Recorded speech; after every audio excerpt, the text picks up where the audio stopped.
오늘 정말 흥미로운 날이었습니다. 오전에 제가 살고 있는 김해시 법원에 가서 판결을 받고 왔어요. 직결심판이죠. 직결심판. 그러면 어감이 굉장히 살벌하잖아요. 제가 6월 15일 날 경남 창원의 지계 남산 도시고속화도를 지나다가 과속 단속을 당했거든요. 근데 저는 그 상황에 대해 승복할 수가 없어서 이의 신청을 했고, 이의 신청을 한 며칠 후에 이런 문자 메시지를 받았어요. 김해 중부경찰서에서 보냈어요. 7월 22일 월요일에 직결심판 개정일입니다. 신분증 지참하고 오전 9시 10분까지 김해시법원 2층 법정으로 출석하시면 됩니다. 뭐 이런 얘기가 있어요. 다행히 7월 22일은 제가 쉬는 날이었어요. 김해시 법원 모습입니다. 굉장히 작죠? 저 오른쪽으로 가면 연지공원이 있어요. 저도 이 근처에 살고 연지공원으로 산책을 다니라고 이 앞을 자주 지나다녔거든요. 근데 이 안에 가서 제가 판결을 받을 줄은 정말 몰랐어요. 상상을 못했죠. 그 법정 앞에 갔더니 그 대기 의자가 쭉 있어요. 9시쯤에 직원분이 오셔가지고 법정 안으로 들어가도 된다 그런 일 하시더라고요. 그래서 법정으로 들어갔습니다. 법정의 모습인데요. 이거는 박수빈님의 브런치 스토리인데 여기에 법정 구조 설명이 나와요. 그래서 그걸 이용하겠습니다. 박수빈님 감사합니다. 이렇게 생겼더라고요.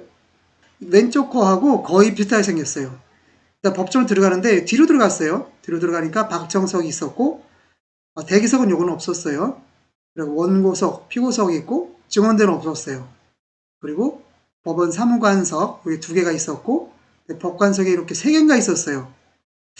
9시 10분 되니까 그 여직원 2명이 오셨어요. 법원 사무관인가 봐요. 그 2분이 앉으셔가지고 이제 출석 체크를 했어요.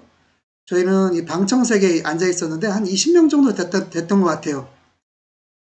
이쪽에 앉으셨던 분이 제 이름을 제일 먼저 부르더라고요. 깜짝 놀랐어요.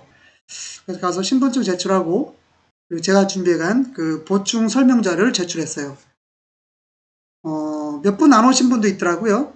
그래서 출석 체크는 뭐 금방 끝났고요. 이분들이 이제 그 서류를 모두 가지고 판사분한테 갖다 드린답니다. 그리고 나서 10시쯤에 10시나 10시 반쯤에 판사분이 오신대요. 그때까지 기다리라 하시더라고요. 여기에는 큰 TV 스크린이 있었는데 거기에 3가지가 있더라고요. 첫 번째는 잘 기억이 안 나고 두 번째가 휴대폰은 무음으로 놓으라는 거, 세 번째는 서있지 말고 앉아있으라는 거, 그런 게 있었어요.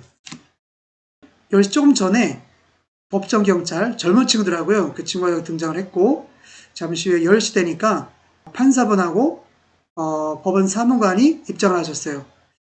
판사분이 여기 오실 때 자리에 하실 때는 이제 법정경찰이 전부 다 일어나라 앉으라 이걸 다 하고 우리 TV에서 보는 거랑 똑같았어요. 그리고 나서 이 판사분이 이제 오늘 직결 심판을 하겠다 이런 얘기를 하시면서 불리한 얘기는 하지 않아도 좋고 그 다음에 본인에게 유리한 것만 말해도 좋다 이런 식으로 그런 식으로 얘기를 하셨어요. 그리고 선고가 나면 그 이의 신청을 할 수 있고 7일 이내에 경찰청에 가서 신청을 하면 된다 뭐 그런 얘기를 하셨어요. 그러면서 이제 곧바로 이제 그 직결 심판이 진행이 됐죠. 역시나 제 이름을 제일 먼저 부르시더라고요. 그래서 나가서 이 법정경찰 젊은 친구한테 신분증을 보이고 여기 피고석에 앉았습니다. 좌석이 2개가 있었는데 왼쪽에 앉았죠.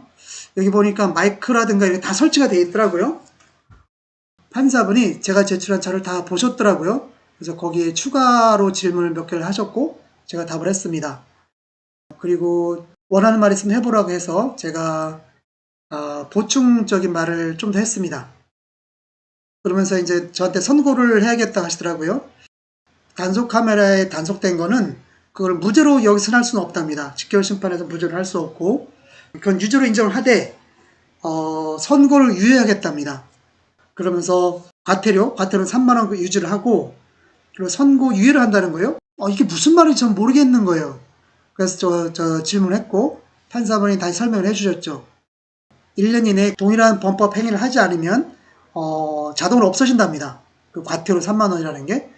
그래서 저는 거기서 제 케이스는 끝났다고 해서 제가 이제 마치고 나오는데 직원분이 그 입구에서 기다리고 계시더라고요. 그러면서 저한테 보충 설명을 해주셨어요.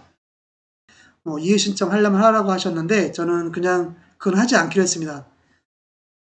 이렇게 해서 제 이 과태료 이 건은 언제 없어지는 거죠. 제가 1년 동안 과속 위반을 하지 않으면 이건 사라지는 거니까.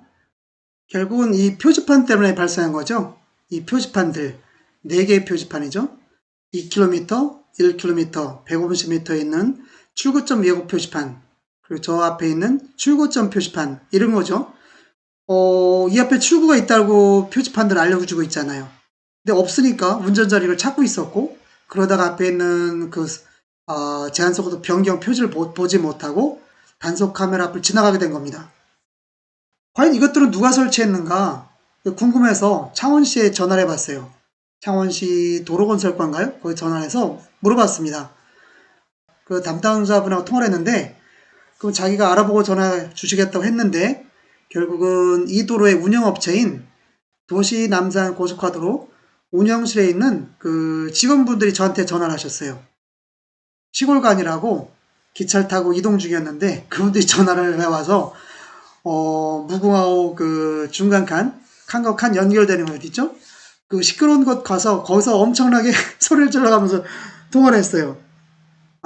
근데 정말 모르시더라고요. 출구가 뭔지도 몰라요. 그래서 제가 국토교통부에 이 자료 있잖아요. 도로 표지판 설치 관리 지침. 이걸 찾아보라고 했어요.